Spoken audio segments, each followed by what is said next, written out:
I had one of those zero sugar white Monster energy drinks for the first time today, and I've got to say, the people that have been hyping these things up lied to me. I paid like $25 for a pack of 12 just for it to taste like orange juice, orange creamsicle, orange something. For $25, those oranges better have been squeezed by the most beautiful chubby women up in northern Michigan, man. In unrelated news, my hands have been trembling and my heart has been beating out of my chest since like 8:30 in the morning. It feels like I'm about to get struck by lightning and also pass a kidney stone. Or maybe that feeling is a UTI, I'm not sure. But let's talk about that heart beating out of my chest thing. Not in an I just drank battery acid from someone's Honda Accord sort of way, though I very much probably just have, but in a sort of, oh my god, a floating shopping list kind of way. Today we're talking about ghosts, ghouls, spooky apparitions of deceased from long ago. I don't really have an opinion on ghosts, just like I don't really have one on aliens. If aliens were to exist, if a saucer were to land over my house and giant green men were to go and probe my neighbor's hairy manhole back in space, what would I do?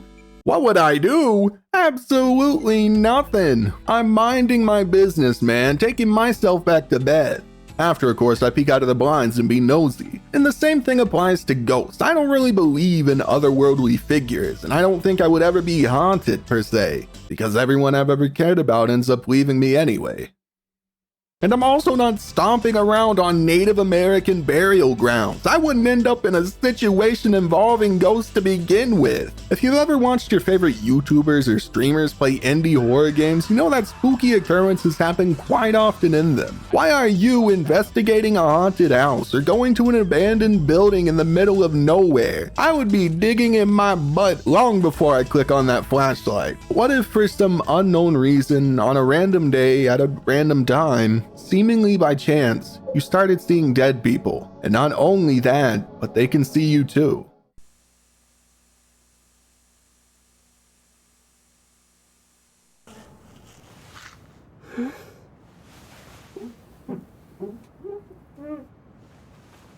Kyosuke. Kid's getting chewed out. That's the second handprint since this morning. I should try and get some... I see you.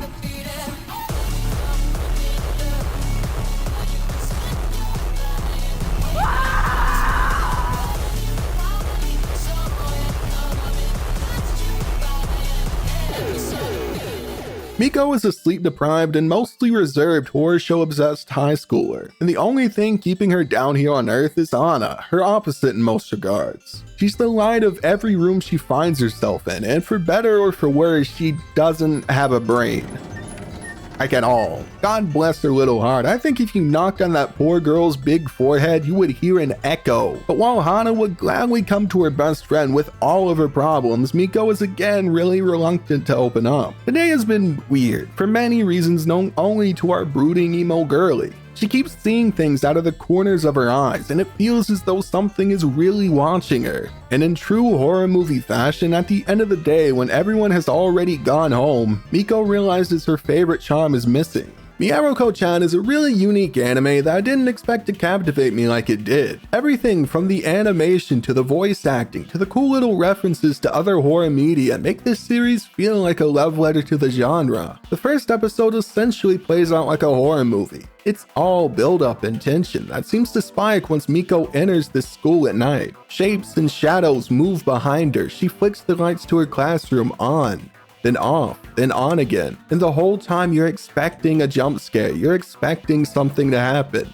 but nothing does. Episode 1 is my favorite of the entire series because while the other 11 take a sort of episodic approach like Goosebumps did, adapting a book for a different episode, in the same vein that Mireuko-Chan seems like a slice of life that has scary elements happen throughout. Episode 1 is focused on putting you on the edge of your seat before the big reveal. We, as the audience, don't know what's going to happen, just like I didn't know what was happening the first time I watched Markiplier play Five Nights at Freddy's. His first initial reaction to those jump scares are genuine. It scared him. I think. It scared me, and that's all that matters. As a viewer, I'm already hooked. I'm intrigued by what's happening in the story. Long after the jump scares become more frustrating than scary, I push through to learn the truth about what's going on in this pizzeria. Miko finds herself at a bus stop when it starts to rain. Her phone starts glitching out. The selfie she sends to Hana becomes all distorted, and out of sheer instinct, she throws it to the ground. Maybe she's just imagining things. She barely gets enough sleep at night as is. Miko bends down to pick up her phone and...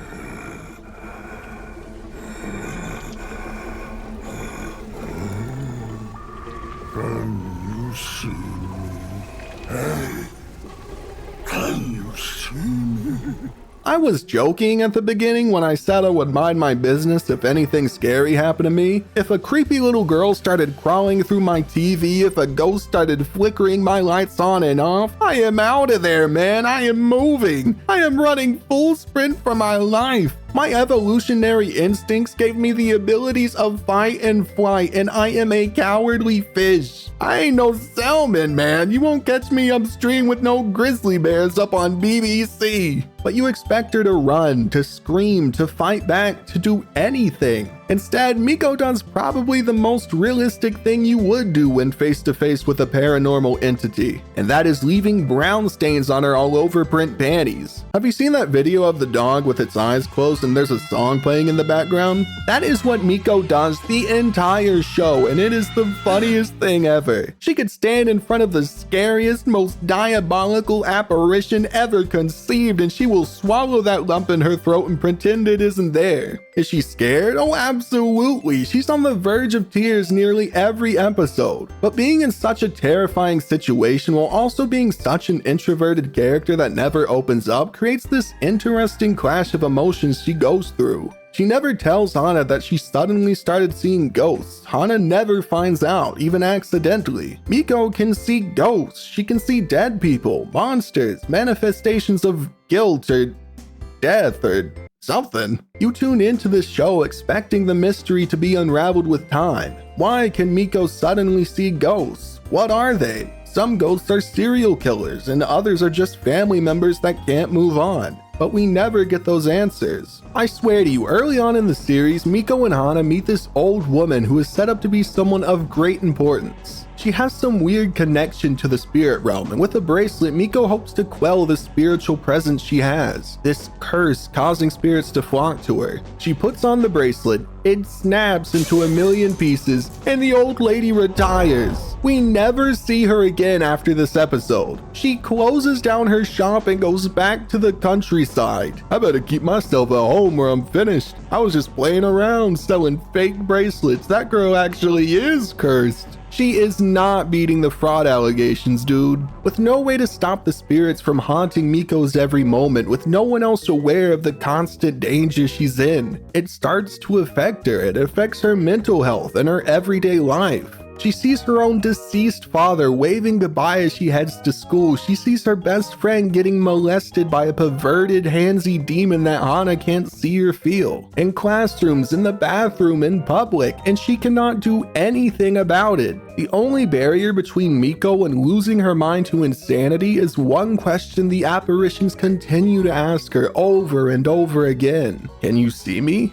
That's where my enjoyment of Mireuko-Chan came from, not by the mystery of how or why, but more so when. When is Miko going to slip up? When will she scream? When will she run away from the horrors she comes across? Because these monsters are lying to her face. They aren't curious if she can see them. It's a test to see if she'll crack under the pressure. They know Miko can see them, so they get close and they scan her face for any sort of reaction, and they ask her again, all to push her further to the brink of admitting it. Also, they can kill her and eat her corpse. The show quickly becomes this cat and mouse game of a sleep-deprived, mentally exhausted teenager against things she cannot fathom explaining to anyone. This is made all the more enjoyable by the voice acting performances of Alexis Tipton and Sarah Wiedenheft respectively. Before we go on, yes, I watched the show on dub. Yeah, I know. Cardinal sin I committed. Words Japanese versus words English. But Sarah as a bubbly and honestly hilarious Anna and Alexis as a gloomy, depressed Miko carry the show.